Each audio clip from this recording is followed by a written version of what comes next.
I am very blessed that I will be speaking, and the name of my TED Talk is The Drop Point That Defined My Life. Word choices do matter, but what we're talking about here is that mind-body connection. The heart of the individual who is receiving you is beginning to conjure up that emotion. Oh my God, I love this guy. Look at that energy. Or, oh my God.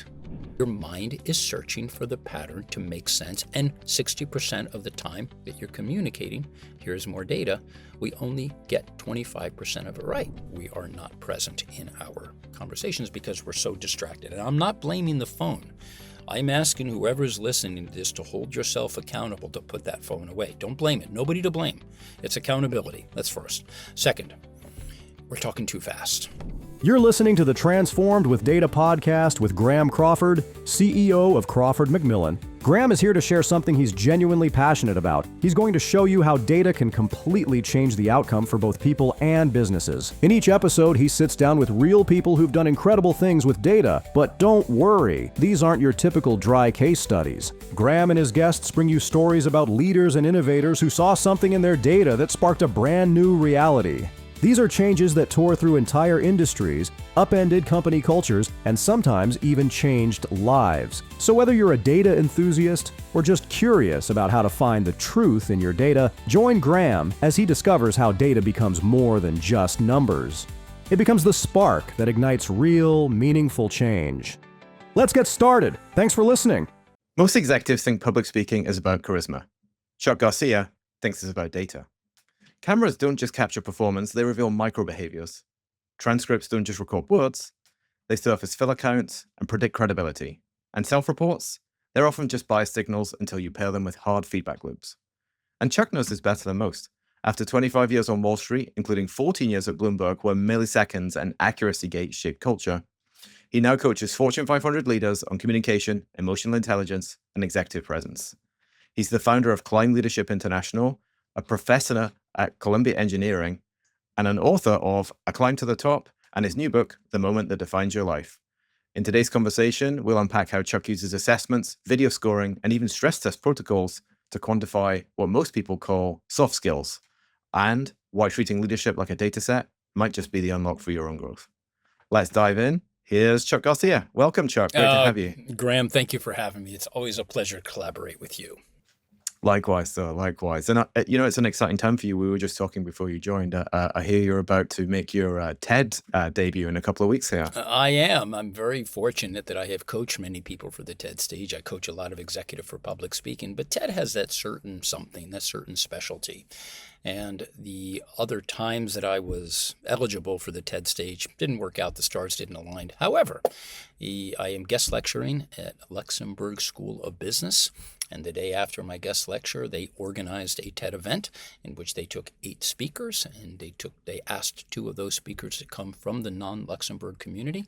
And I am very blessed that I will be speaking, and the name of my TED Talk is The Drop Point That Defined My Life.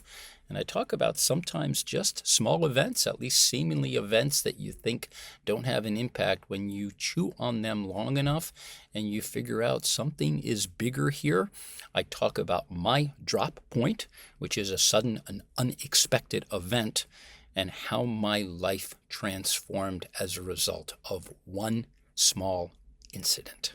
Sounds fascinating. I don't want to get ahead of the game and create any spoilers for the TED audience in Luxembourg in a couple of weeks, but we'll certainly watch out for it online, and be happy to share the link around once you've I appreciate that. Thank you. Once you've made the debut. But identify what you're saying, and I see this happen on a macro scale with the world as well. We're always thinking about the things that might impact the world, the things that we know about, maybe we're in a recession, maybe the stock market's going to go up, maybe the stock market's going to go down. Yeah, it's always the things that we're least expecting that have the most radical impact on the way the world is going. And I think that's true on a personal basis as well, like thinking back to some of my own stories. So the camera is data. We love data on this podcast. Indeed it is, and I have a load of it. And contrary to what people think for the domains that I teach, that people think a soft skill is solely something that is qualitative. That may be, but I think, Graeme, if I may, when I open up my Columbia communication class, I do it in body language. I don't speak for 3 minutes. And the first thing that I do that relates to data, and people don't quite understand where I'm going with this, but eventually they do. I use my body language. So if we have a viewer, I'm also going to speak through this if somebody is listening only. The first thing I do when my class opens up is I throw up 3 numbers. And here's where the data comes in. I throw up a number, 2 5s. I throw up a 55. I also have a PowerPoint, so people are watching me and they're mimicking my behavior. Give me your hands. So what I talk about in public speaking, there are 19 body parts that communicate, 3 that are always on display: hands, eyes, and mouth. So the first thing I do, I throw up a number, 55. I pause. I then put up a 3 and I put up an 8. So then now they're making sense. Okay, I've got a 55, I've got a 38, and then I throw up on the PowerPoint and I signal with my hands a 7. Immediately, I am giving them 3 numbers to chew on, of which the 99.9% of the people don't know what that means, and that's part of the curiosity I'm trying to build. And what I talk about is what the science has shown us. When you step onto that stage, you step into a classroom, you step into the kitchen with your spouse, it doesn't matter. As soon as you show up, 55% of the impression that is being formed in the person who is seeing you is driven by the eyes. So imagine that the majority of the impression is driven by what I see. Now, to my Columbia students, I'm helping them prepare for interviews. Yeah. That first impression is important. And what most people do when it comes to an interview, they think about what they're going to wear. Well, why is that? Because there's a visual element to what they believe is going to happen in the first impression. So immediately what I'm trying to help them understand and reinforce the behavior that visual matters. And now to my Columbia engineers who need to measure everything, well, we've got a measurement for it. And if I can help you to develop the mindset that 55% of the impression is driven by what they see, what do they see? Well, they see your clothes, your hair, your glasses, and now at that handshake. And they see in your eyes, they're seeing the difference between a smile and a frown, and they're seeing the hands in action. So here we have a data set, Graeme, already, and the interview hasn't even begun. But the moment that they walk into that room, that meeting has begun, even though they haven't spoken. So at first it's like, okay, that's cool, that's 55. What the heck is 38? Yeah. Can I share 38? Because it changes. I was going to ask. It changes the tenor. We live in a world of a lot of different languages spoken and different accents. So you and I are native English speakers, but we come from opposite sides of the ocean, so we sound different, but the word choices are the same. Mm-hmm. If you and I were to meet each other and I saw your name, and you have a very UK-ish name. I have a name that combines my name, Charles. My grandmother is actually from Brighton, England, so I have a little bit of English blood in me, and my parents are Brazil. Garcia is a Latin name, so we combine an English and a Latino name. So there is an impression that is formed by the name and an expectation in the mind of the individual that's going to meet me, right or wrong. That's the only frame of reference they have by which, who is this guy? If 55% then is the visual, 38% of it is not the sound of your voice, not necessarily your accent. So you're British, I'm here, UK, Scottish, British, whatever that may be. I'm American. We hear Indian accent, Chinese accents. It's tonality. Imagine somebody goes into the interview and they say, "Good morning, thank you for your time." There's a way to say that with energy and enthusiasm that immediately in that first couple seconds, you're setting the tone. I'm happy to be here. Thank you for your time. I'm very grateful. The downside to that, imagine you had the exact same word choices. Same. Good morning, Mr. Mrs. Goldman Sachs. It's nice to meet you. Yet it's done in a way that is lifeless, indifferent. Now the person on the other end hears the same words that could be uttered in very opposite ways, yet what they're picking up is how you make them feel. Tonality. And what I say to my students, your word choices do matter, but what we're talking about here is that mind-body connection. The heart of the individual who is receiving you is beginning to conjure up that emotion. Oh my God, I love this guy. Look at that energy. Or, oh my God, are you awake? Are you asleep? Can I have a go? Good exactly. Morning. Well, good morning. Thanks for your time. Well, it's off. Well, it's so off-putting for someone to walk into, and I'm not even talking interviews, I'm talking the world that you and I live in, where we have constituents and we have clients and they have expectations. Warren Buffett always talked about bringing the energy and the attitude and how people pick up on that. And I've lived that my whole career, where I'm probably the dumbest guy in any room, but I'm smart enough to know how to compensate for an intellect that may not be anywhere near the people that I'm in the gravity of. But my goodness, I needed to figure out how to outsmart them. So what I'm saying, Graeme, is I learned the science very early on that we live in a data-driven world, and how do we make sense of 55-38-7? And sadly, 7% is your word choices. We don't remember them. We paraphrase, we do the best we can. In American English, at least, in New York, London too, we tend to talk a little faster than you do out in the northern Scotland. We speak at a rate of about 125 words a minute.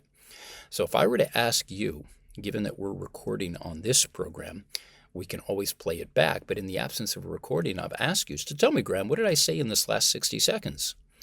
And you start thinking, I don't know. Your mind is searching for the pattern to make sense. And 60% of the time that you're communicating, here's more data, we only get 25% of it right.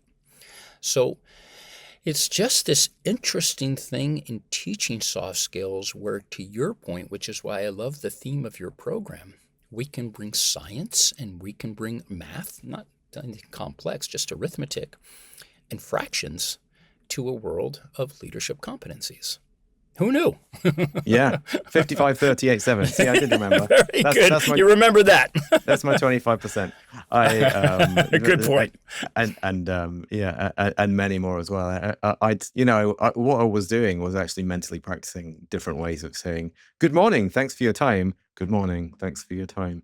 And imagining a difference it could make. So I imagine when you, along those lines, using the 55-38-7.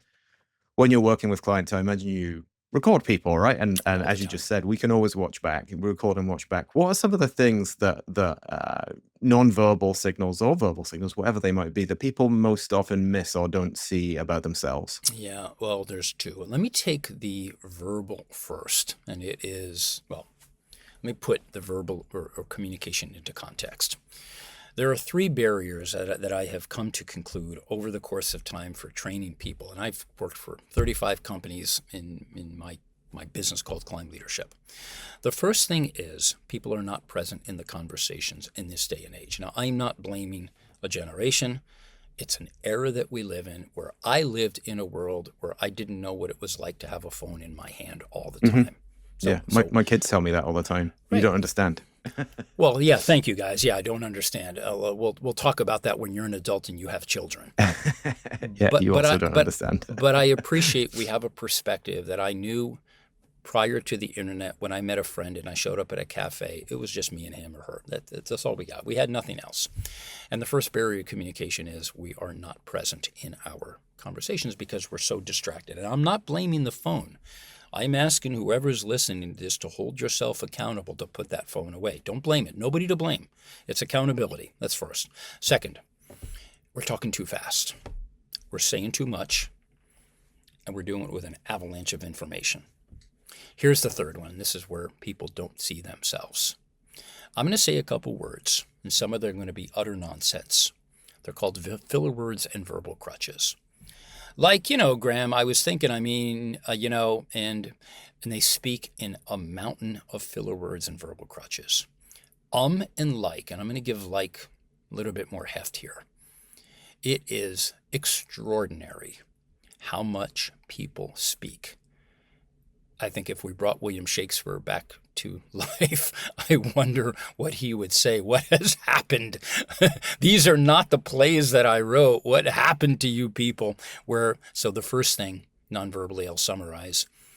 People are not aware of the fact that they are speaking in incredibly inefficient tones, in some cases with words that make no sense, and other times when they use like, literally, and they use it in every sentence all the time, it impedes the capacity for the listener to understand and comprehend. That's the verbal way that I work obsessively about. And in my book, A Climb to the Top, I devote 2 chapters to the elimination of filler words and verbal crutches. And one of those techniques to get through that is called the power of the pause. So just as I did now, we supplant the urge to say like, by saying nothing. Now, we're in a podcast, so we don't like radio silence, but as I'm working with people, what I realize when they don't know what to say, they make noise. Well, why? Isn't the alternative of not making noise better, so that the listener doesn't get listening fatigue and shut the mind down for the onslaught of filler words? So anyway, that's the first one. So I will say, as a relatively new to the podcast world, I think we're 15 or 16 episodes deep. Yeah. After watching my first one back, I was horrified for the very reason you mentioned. Yeah, so sometimes we need a little self-evaluation. Every third word. So actually watching back and learning to reinstate the pauses, as you suggest, have been big in helping me eliminate some of those likes, especially which were littered freely throughout my prose in the earlier podcasts. Yeah, well, we become, for the people in my purview who count on me to help them, we generally start there. We're obsessive and disciplined, and we treat it with tremendous rigor, where I am a human metronome. And for those that are viewing me, you'll see me snapping my fingers. For those that are listening, I grew up, my mother was a pianist, so I grew up, and my brother was a classical guitarist. I grew up in a world, I'm not a musician, but I grew up with beats and measures and pauses and rests and sheet music. And I remember as my mother was playing Bach and Beethoven and Chopin, I was very keyed into what was not being played. And my mother was talking about the pausing, the rest. And I take that musicality, as my brother and the guitar are very similar. When we communicate to each other, I use that metronome to help my clients get into the rhythm of this sequence that really helps them. And this is math. This is also data. This is just the rhythm of the arithmetic in your mind, where you are talking about 1, 2, 3, speak, pause. And every time you feel the urge to say like or because you don't know what you want to say, stop talking. You're causing yourself self-inflicted harm. If every sentence is filled with this, it's not clear, it's not concise, it's not purposeful. So we aim to take the most efficient approach to answering a question with enthusiasm, with energy, but also devoid of all that garbage and all that litter that causes the listeners to shut off. So that's the nonverbal. That's the verbal. As someone who's spent a lot of time on theatrical stages, as well as presentation stages, as well as meetings, the other element I would add in there, that silence can be incredibly powerful, I think, as you alluded to, for building suspense, for extracting information, for creating feelings in the people who are listening to you. Nobody knows that more or is more conscious of it than the comedians. Think about the punchline and the setup. The joke could be really good, but if the timing and delivery are wrong, it falls flat and a comedian's out of business. So what I often do, and I learned the art of improvisation. I had a teacher who, I've never had acting lessons, so to speak, but I've had plenty of improv lessons. Because I found, Graeme, when I was evolving in my public speaking career, I was damn good at what I prepared. But in the improv, in the press conferences, I had to learn these techniques when I was on the record, because I was incredibly conscious of not being misquoted. So in a way, I was learning these improv techniques the way a comedian understands how to deliver first the setup before the punchline, of the power of the pause, which is why I called that in my book, the power. It has immense power. One, to keep you from saying something stupid. That happens as human beings. We say things that offend. We say things that we don't mean to. What if we can learn to control our mind through silence? Think about our word choices. And that's what I do for a living, helping people. I certainly communicate. I do a lot of public speaking, but I'm trying to teach people that because you can talk does not mean that you can communicate, and we bring a rigor and a discipline to it, and this is one of those tools to do it. On the nonverbal side, I will say, Graeme, it usually comes down to a hand blunder. So what we know, there's nothing you can do with your eyes. You can smile them, so to speak, but there's a lot of things you can do. You can wink, you can look at people, you can look them in the eye, but they're fixed. They're not going anywhere. Right. One of them is the mouth, and think about the difference between a smile and a frown. It's the difference between a lightning and a lightning bolt. It has the capacity to create enormous energy. If you're up in front of that stage and you're looking miserable, you're giving misery, you're going to get misery back. Just the act of a smile creates a vibe among those where it's very warm and welcoming. And then lastly is the hands. Men and women show different nervous tics. Women often, if they're nervous in their hands, they go to the hair and they start playing with the hair. So I'm very disciplined about always getting my clients taking their hands. If we have a viewer, somebody's watching, I'm taking my hands into steeple position. I'm keeping them below the chin line, and I'm just like that. So in some cases, what we grew up in a Christian world or in a Buddhist world, you know that this is the prayer position, or this could be namaste. I grew up in a Christian world where you prayed to God and you were taught how to pray, where you take both of these hands and you put it to your chest or close to your heart. What I teach them is always getting the hands locked into the steeple position. So you could do here if somebody is watching, or you can modify steeple. And if you tend to get nervous, you can work that nervousness out because the body is demanding some kind of physical response. So it's okay. You can't stop the speech and give somebody a hug. So you got to take care and pacify yourself. As it happens, you see it in our children. Our children need hugs as kids. So as adults, we find I teach a lot of those pacifying behaviors to keep them calm under that weight of pressure. So that's the second thing, is the nonverbal is the use of the hands and not creating this environment of nervous tics and making it off-putting and unnerving for the audience to see it. For a whole bunch of reasons, I assume you also coach not to put hands in pockets, for especially for the gentleman, right? It makes you look disinterested as one of the better issues it creates. Well, there's two parts of it, and certainly with the men, I talk about the hands all the time, and because we have pockets, you put them in there. I mean, you don't know what to do with your hands, which is why you keep them here. But here's the worst part, Graeme. I had a guy coach him for the stage. He got nervous. He put his hands in his pocket, and the pocket started to jingle. He kept changing his keys in his pocket, and he didn't know what to do with his hands, and he needed to move. He was a rather squirrely guy, so we always needed to figure out how to keep him moving. He's jingling, and he's on mic, and the microphone, it was quite loud in the sensitive microphone, we're hearing jingles. So the guy is talking, or he's pausing, and we're hearing, because his hands were rifling in his pockets, he had a couple gadgets. He was an engineer, he was a chief technology officer. He was a very gadget guy. Right. So the gadgets were in the pocket, and he had keys in his pocket. And those are annoying habits. So when you ask somebody, hey, how was that guy on stage? The first thing they said, he was really annoying. They didn't remember his message. What they remembered is the dude was making noise from his pockets. And I said, that's what you remembered? Yeah, that's what I remembered. He just had a miniature orchestra on the go. No doubt. But part of it is when you're learning to do this, is first being conscious of what are the habits that get in the way that might actually overwhelm everything else you're trying to do, because human beings tend to be quite judgmental and they do it quickly. So if all they're thinking about is this guy is annoying me because he's got change in his pockets, then they're not concentrating, and it's diminishing the power of the speaker. His message stops landing because they're so busy being annoyed. So that's just a lesson to everybody.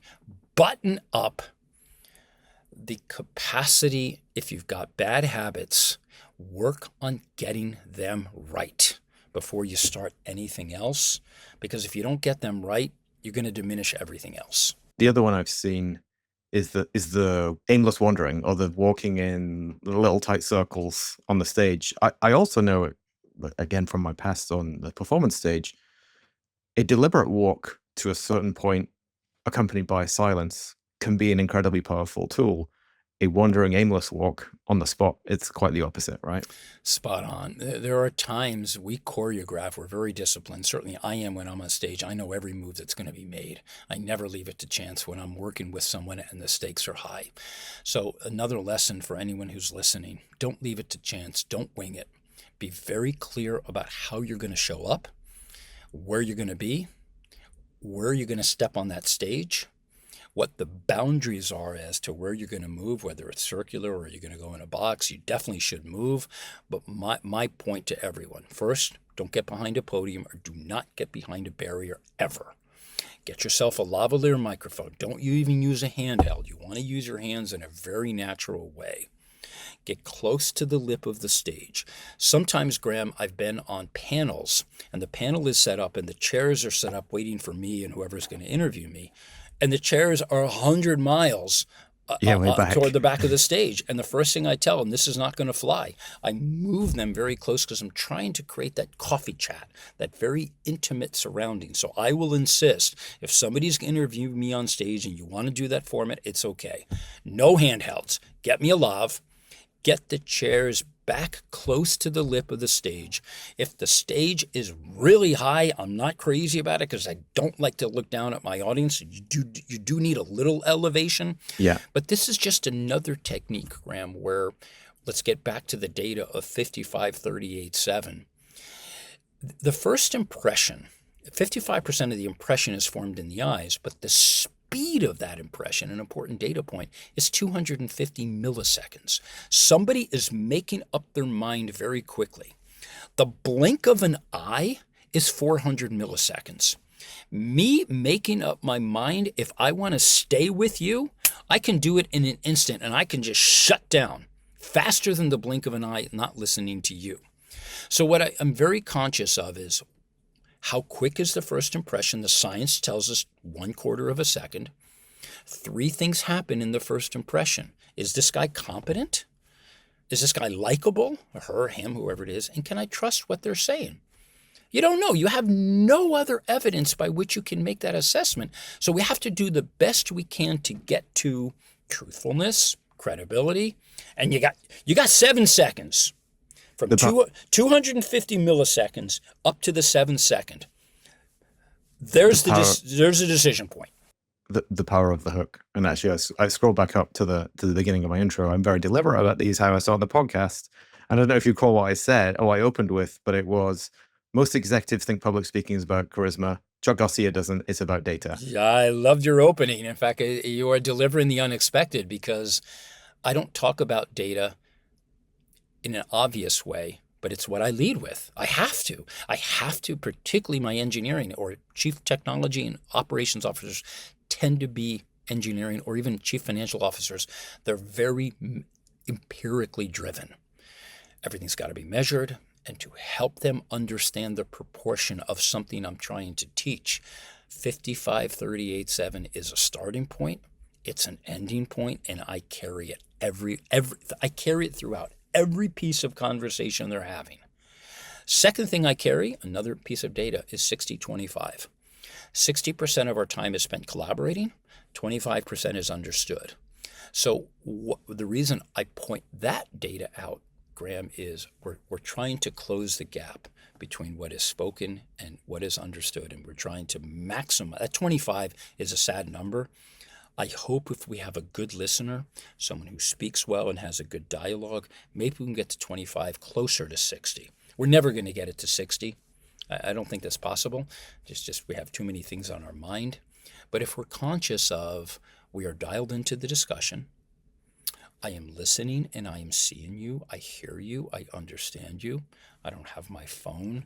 I'm not talking to someone else, and no one else is catching my attention. I'm saddened, Graeme, that in this day and age, we are so distracted and so taken away from, let's compare it to the Japanese tea ceremony of the 16th century. When they walked into that room, minimalist room, tea is served, it's you and me. There's no television, there's no radio, there's no phone. You and I are now in this tea ceremony where we are just commanding respect. We are asking for it, we are earning it, and we are collaborating in such a way that right now you and I are the only 2 people on the planet. My goodness, wouldn't it be nice if we could get to that? And I stand on a platform and I hammer it home to my students. Guys, drop all the distractions. You're not doing yourself any favors. You're just making yourself look distracted. If that's what you're going for, I'm trying to help you in your career, and you've got some or some habits that are being perceived as less than focused. Nobody wants the label of unfocused. No, absolutely not. And I think too few conversations happen in the circumstances which you describe. You don't necessarily need a minimalist Japanese room and a pot of tea, but they are harder to create. And even you mentioned the phone. I read somewhere else that even people make the effort of, oh, I'm going to put my phone face down, but it's still going to buzz, it's still going to vibrate, and it's still in the visual field of view. So I've heard even that, like, the phone should be in a different room or in a bag or in the pocket or whatever, if you want to demonstrate true focus on a conversation. Well, I was most surprised. I was at a networking event where a friend of mine is a big networking guy. He asked me to come to a lunch and speak to the networking event. And he noticed that I had a backpack, and the backpack was probably 15 feet behind me. I dropped it. We were at a lunch table, and I dropped it. And he noticed that the phone rang, and I actually went to pick it up. It was before we formally sat down. And I think I was struck by his comment. He said, "You keep your phone in your bag?" Well, yeah, where else would I keep it? Why isn't it in your pocket? Well, why would I do that? And I think it surprised me. This is a very experienced guy who believes that his importance is further underscored by keeping his phone in his pocket. And my point to him is, I'm not saving lives. I don't know who's on that phone, but whatever the heck it is, chances are they're not calling me to save someone's life. So I am here in the service.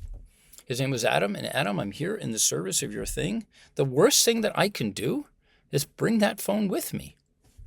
So I just put it down, and I realized for the next 2 hours, if somebody needs me, there's nothing. Go figure it out yourself. I am not available. For all the self-help tips, podcasts I've listened to, books I've read, to attempt to improve physical health, mental health, sleep, critically, like one of the most important factors. Leaving my phone out of the bedroom, my phone never gets into the bedroom, is what is the single best thing I've done for my sleep in the last 3 years. No magnesium, no yellow light glasses, no any of that. The phone being in a different room is the most effective thing.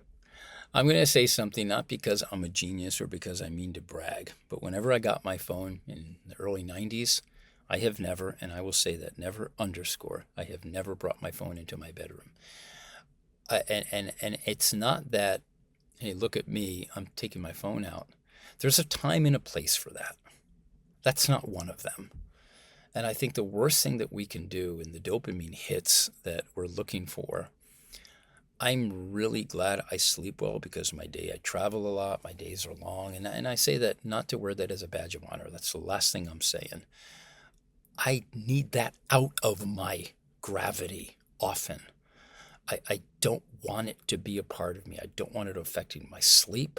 I don't want it affecting my attention.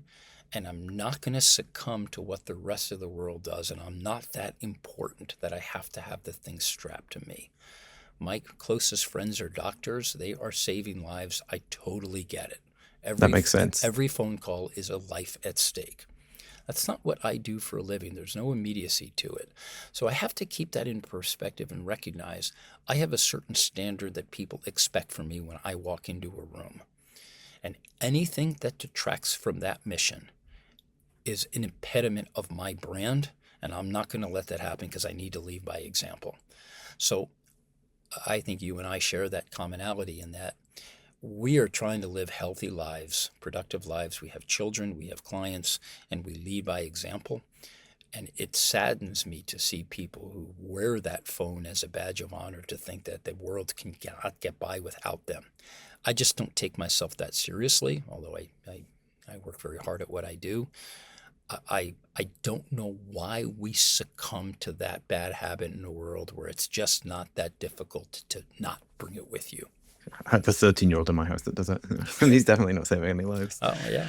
My kids, too. They're grown up now, but as teenagers, we had a rule at the table. Nobody. Don't even think about bringing your phone to this dinner table. It wasn't even discussed. It was just not going to happen. We didn't talk about it. It just time and a place. When something's a rule like that, similar to the seatbelt goes on when you get in the car, then it becomes easier to enforce. I want to skip back to one more data point with you. Yeah. So many clients come to you, they want to be great speakers, they want to be impactful, they want to leave, they want their message to leave a stamp and an impact with their audience.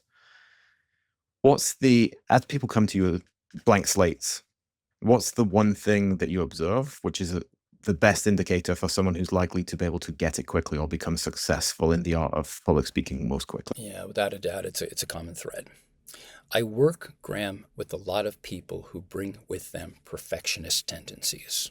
They have to be perfect at everything. They have to be the perfect wife, the perfect spouse, the perfect this, the perfect that, and they want to control everything. They want to control the weather, they want to control the children, they want to tell their children what to do for a living. I get that all the time.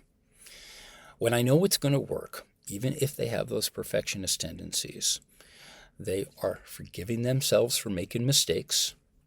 They are open-minded to the fact that I'm not there to judge them, I'm there to teach them. And if they recognize that in the spirit of we're all each other's teachers, I am here to help you. I'm going to learn from you and you're going to learn from me. For someone that doesn't have that attitude and just beats themselves up and gives themselves some kind of shock every time they misfire, it doesn't work. Because this communication thing is anything but a science. We bring certain scientific methods like 55-38-7, but when the camera is on and the spotlight is shining, people behave differently. It's the camera effect.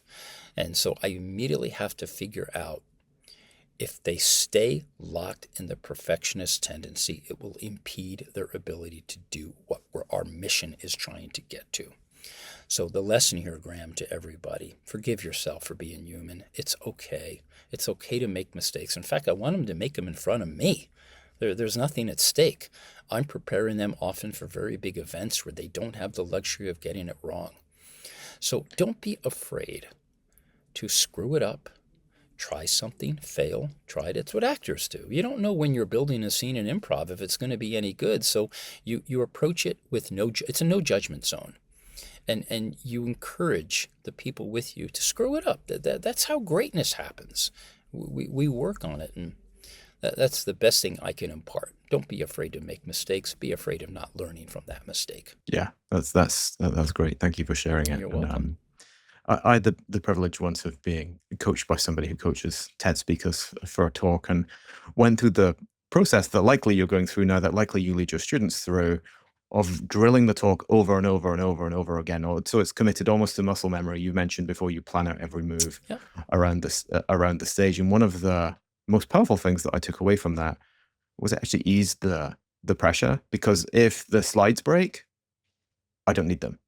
If the lights go off, it's fine. I can tell if my microphone breaks, I can continue talking. Spot on. So, and some of those you can only learn by experience. You can't learn how to present without the slides, or when the slides break, or when something goes wrong, until it actually happens to you, and you get from that experience. Do you have any ways to sort of recreate the cortisol and the adrenaline that only comes when the bright lights are shining and the audience is in the room? Yeah, no, it's a more difficult one because it's difficult to predict.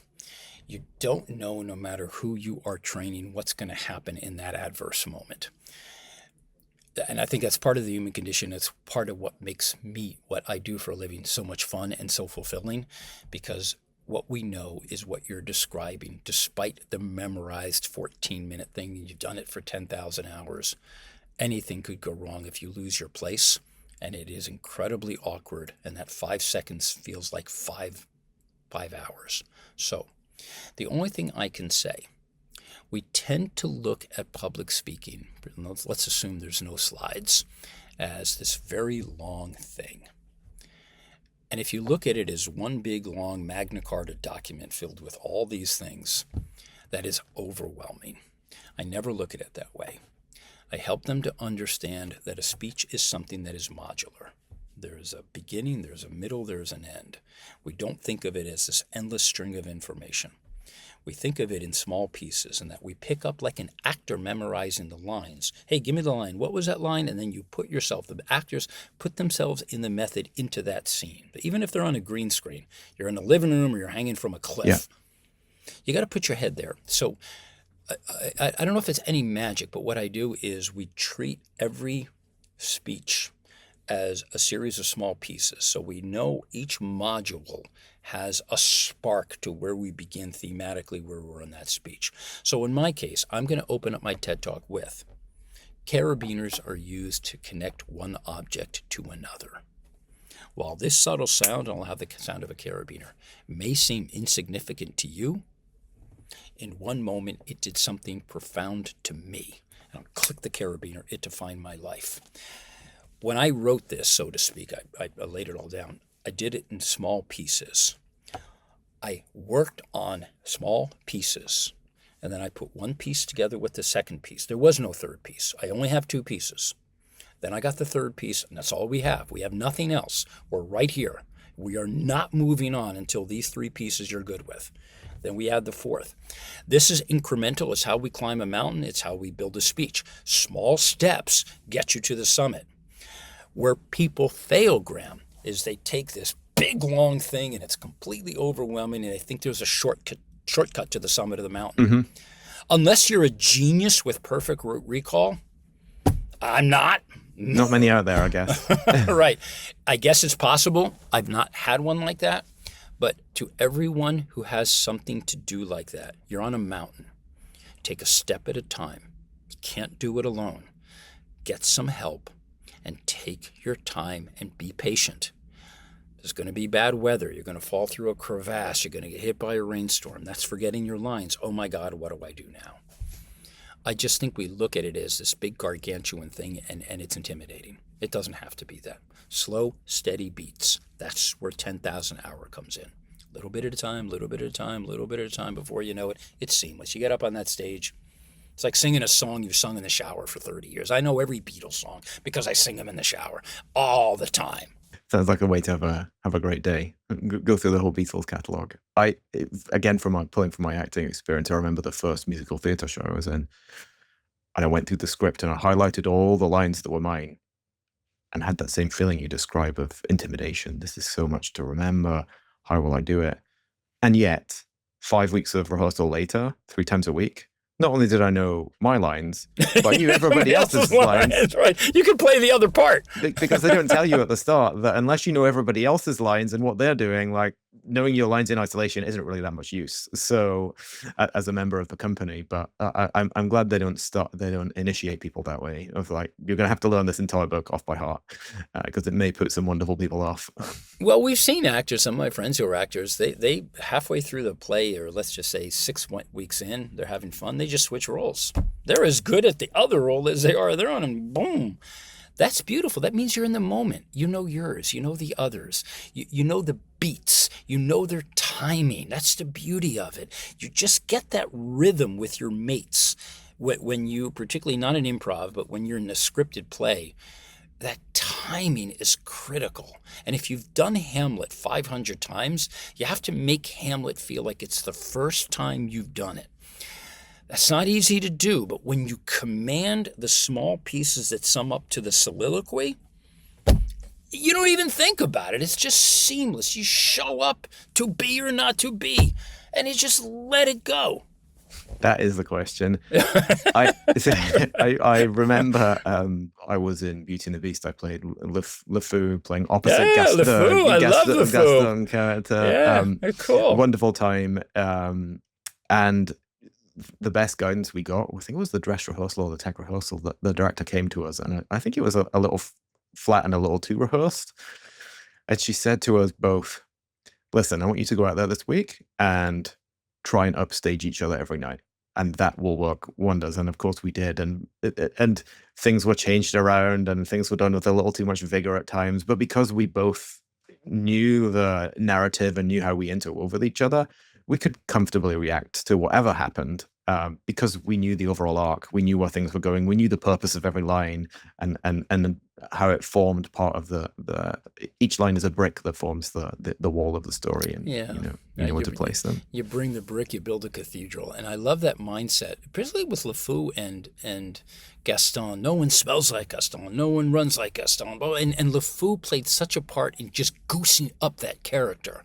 And so you can really play that outsized LeFou because you're propping up that my mom's large as a barge, and he's drinking his eggs. That's a good one. Who needs no propping up? He props himself up plenty, right? Good point. And, right, you can be really out there with that. That's had a cool. lot of fun competing with the girls of the village for his attention, and of course everyone fails, right? Because he's only interested in the mirror. Just a bell. The time has flown so fast. I feel like we could talk for a whole lot longer, but I want to, before we head off, wish you the very best for Luxembourg in 2 weeks. I appreciate it. Thank you very much. Give my regards to the UK on your way through. I will. I'll be in London for a day, and I'll say hello to the Queen or the King, the King. Sorry, no Queen anymore, but the King, definitely my namesake. And I will pass Buckingham Palace. Yeah, King Chuck. Give him my regards. I will. It's a pleasure. Thank you. Before then, on the way, if folks, I'm sure, are inevitably interested in finding out more about Chuck Garcia and the wonderful things that you teach, where on the internet can they find you, or where on Amazon.com can they find you if they want to learn more? Well, if you remember my name, Chuck Garcia, you got all of it. So you can go to chuckgarcia.com. If you just add a .com to it, you can always go to my website. For my books, A Climb to the Top, which is public speaking using mountaineering as a metaphor for it. And my second one is The Emotional Companion, called The Moment That Defines Your Life. If you put in my name into the Amazon link, you see my books. But mostly, get in touch with me. There's a contact tab on chuckgarcia.com. Hit the contact tab. Touch base with me. I'm delighted to do that. And Graeme, I'm grateful for the opportunity to collaborate with you. Likewise, and I can vouch for you, Chuck. And for anyone pondering whether or not they should do it, I can vouch for what a wonderful choice it is to get in touch with you. I appreciate it. Thank you very much. Thanks for your time. All the best, Graeme. Thank you. Thanks for tuning in to Transformed with Data. If today's conversation gave you even one insight, one aha moment, or one new idea to take action on, do me a favor. Subscribe, leave a review, and share this with someone who's ready to level up. Until next time, keep asking the right questions, keep challenging the status quo, and keep transforming with data.